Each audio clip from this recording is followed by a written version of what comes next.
But Bill, you got some special attention from D.A. Garrison. He kind of was coaching you a little bit about what you were going to go through on the stand, and there's an interesting story there about the baseball bat. Can you tell us that real quick, and then we'll head for some questions. Sure. Well, first off, I want to say about Jim Garrison, he treated me very well. He was truly a real gentleman. You know, I've heard different stories about Garrison, but I had a great deal of respect for the man.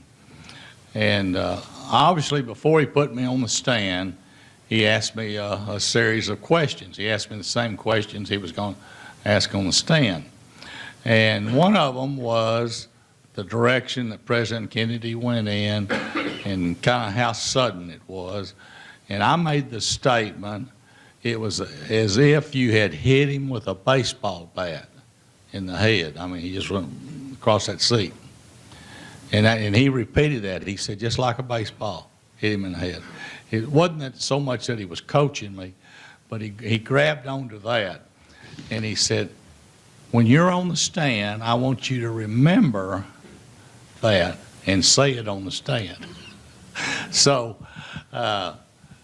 when we step off the elevator and go across the hall, it is packed with people. It is packed with reporters. And when we step in that courtroom, I don't know what the capacity of this room is, but if you were to triple it, that would be about how they were packed in that courtroom. It was packed.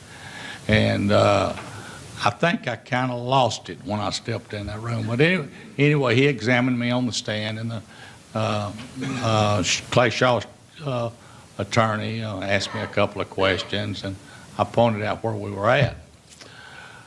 After leaving there, I never saw Clay Shaw to this day. I mean, he was right down in front of me there somewhere because I was so rattled about how confined, what a confined space that was.